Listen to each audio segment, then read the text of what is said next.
So guys நம்ம already mention பண்ண மாதிரி 10th வந்து கண்டினியூஸாக கிரேஸ் மார்க் கிடச்சிட்டே வந்துருக்கு. இன்றைக்கி நம்ம வீடியோவில் 10th வந்து வேறு என்னென்ன சப்ஜெக்ட்டுக்குலாம் வந்து கிரேஸ் மார்க் வந்து கொடுத்துருக்காங்க. முக்கியமாக வந்து 10th பேப்பர் கரெக்ஷனோட அப்டேட் நம்ம வந்து பார்க்க போகிறோம்.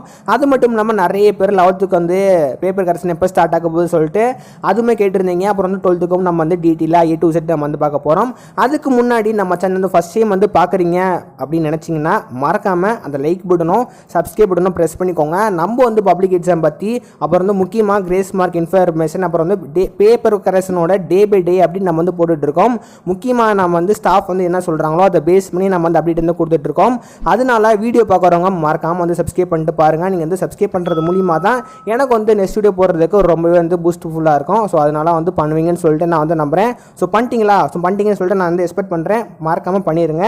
இப்போ நம்ம வந்து மெயின் டாபிக் வந்து வரலாம். என்ன அப்படின்னா தமிழ்நாட்டில் கிட்டத்தட்ட 10th வந்து ஒரு 2 டேஸாக பேப்பர் கரெக்ஷன் நடைபெற்று வந்துட்டு இருக்கு. 10th இந்த நினைவில் கிரேஸ் மார்க்கும் வந்து வந்துக்கிட்டே வந்து இருக்கு. நான் சொன்ன மாதிரி தமிழுக்கு வந்து கொடுத்துட்டாங்க 10th. இப்போ வந்து என்ன அப்டேட் அப்படின்னா 10th வந்து இங்கிலீஷ்க்கு கிட்டத்தட்ட ஒரு 4 மார்க் வந்து கிரேஸ் மார்க் வந்து கொடுத்துருக்காங்க. அதாவது இங்கிலீஷில் வந்து 7வது கொஸ்டின் ஒன் வேர்டில் வந்து 7வது கொஸ்டின். இதில் நீங்கள் வந்து பி ஆப்ஷன் அப்படி இல்லைனா டி ஆப்ஷன் ஏதாவது நீங்கள் அதாவது 7th ஒன் வேர்டில் பி ஆப்ஷன் நீங்கள் வந்து எழுதுறீங்கன்னா உங்களுக்கு வந்து மார்க் வந்து இருக்கும். அப்படி இல்லைனா டி ஆப்ஷன் அட்டன் பண்ணியிருந்தால் உங்களுக்கு வந்து மார்க் வந்து இருக்கும். ரெண்டாவதா வந்து என்ன கொஸ்டின் அப்படின்னா நெக்ஸ்ட் வந்து 13வது ஒன் வேர்டில் நீங்கள் வந்து ஏ ஆப்ஷன் அப்படி இல்லைனா பி ஆப்ஷன் நீங்கள் வந்து அட்டன் பண்ணியிருந்தீங்க அப்படின்னா உங்களுக்கு வந்து கிரேஸ் மார்க் வந்து போட்டுருவாங்க. முக்கியமாக வந்து 2 மார்க்லையும் நம்மளுக்கு வந்து கிரேஸ் மார்க் வந்து இருக்குது. அதாவது 18வது கொஸ்டின் நீங்கள் வந்து அட்டன் பண்ணியிருக்கணும். பண்ணால் மட்டும்தான் நம்மளுக்கு வந்து 2 மார்க்ஸ் அந்த கிரேஸ் மார்க் வந்து கொடுப்பாங்க. 18வது கொஸ்டின் நீங்கள் வந்து அட்டன் பண்ணால் மட்டும்தான் உங்களுக்கு வந்து கிரேஸ் மார்க் வந்து இருக்குன்னு சொல்லிட்டு அதுவுமே தெளிவாக வந்து மென்ஷன் பண்ணிட்டாங்க. மொத்தத்தில் டோட்டலி ஒரு 4 மார்க் வந்து கிரேஸ் மார்க்காக இங்கிலீஷ் வந்து வரும் 10th. மற்றபடி 11th கிரேஸ் மார்க் கிடையாது. 12th நான் ஆல்ரெடி மென்ஷன் பண்ணிட்டேன். உங்களுக்கு வந்து வேணும்னு நினச்சிங்கன்னா மறக்காமல் கமெண்ட் பண்ணுங்கள். உங்களுக்கு நான் வீடியோட லிங்க் நான் வந்து சென்ட் பண்ணுறேன். ஓகேவா? ஸோ கிரேஸ் மார்க்கை பார்த்து எல்லா பேருக்கும் கன்ஃபர்மேஷன் கிடச்சிருக்கும்னு சொல்லிட்டு நான் வந்து நினைக்கிறேன்.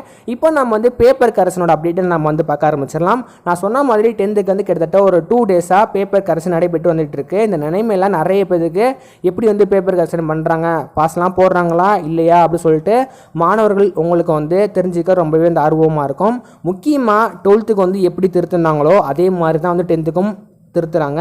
11th வந்து எப்போ பேப்பர் கரெக்ஷன் சொல்லிட்டு நான் வந்து பின்னாடி சொல்கிறேன். இப்போ 10th வந்து கிட்டத்தட்ட ஒரு 2 டேஸாக பேப்பர் கரெக்ஷன் நடைபெற்று வந்துட்டு இருக்கு. இந்த நினைவில் என்ன இன்ஃபர்மேஷன் கிடச்சிருக்கு அப்படின்னா இந்த வாட்டி கன்ஃபார்மாக சயின்ஸ் அண்ட் சோஷியல் சயின்ஸுக்கு வந்து 2 பேப்பர்லேயும் வந்து சென்டம் பெர்சன்டேஜ் அதிகமாக போகுது. போன வருஷத்தை கம்பேர் பண்ணுறதோட இந்த வருஷத்தில் வந்து கன்ஃபார்மாக 2 பேப்பரோட சென்டம் பெர்சன்டேஜும் வந்து இன்க்ரீஸ் ஆகும் அப்படி சொல்லிட்டு வந்து மென்ஷன் பண்ணியிருக்காங்க.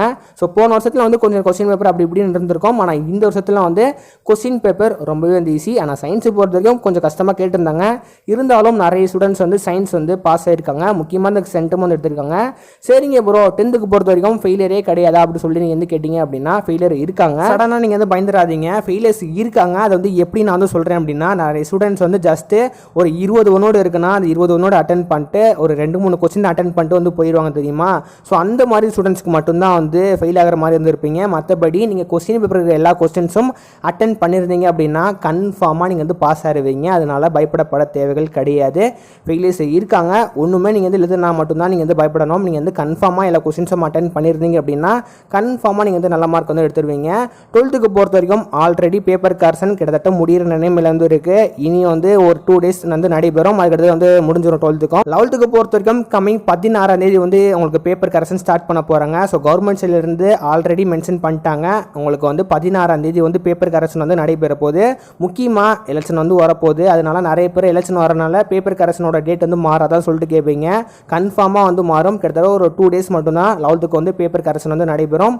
நெக்ஸ்ட் வந்து எலெக்ஷன் முடிஞ்சோடனே தான் வந்து பேப்பர் கரெக்ஷன் 11th வந்து பண்ணுவாங்க.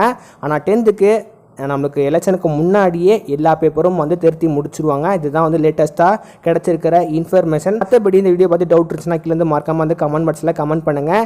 இந்த வீடியோ கண்டிப்பாக எல்லா ஸ்டூடெண்ட்ஸ்க்கும் வந்து பிடிச்சிருக்கும் அப்படி சொல்லிட்டு நான் வந்து நம்புகிறேன். பிடிச்சிருந்தா இந்த வீடியோக்கு ஒரு மறக்காமல் வந்து லைக் பண்ணிக்கோங்க. அண்ட் இந்த மாதிரி பப்ளிக் எக்ஸாம்ஸ் நியூஸ் முக்கியமாக வந்து பேப்பர் கரெக்ஷனோட அப்டேட் எல்லாமே தெரிஞ்சுக்கணும் அப்படின்னு நினச்சிங்கன்னா மறக்காமல் அந்த லைக் பட்டனும் சப்ஸ்கிரைப் பட்டனும் ப்ரெஸ் பண்ணிக்கோங்க. மறக்காமல் பண்ணிட்டீங்கன்னு நினைக்கிறேன். பண்ணிடுங்க.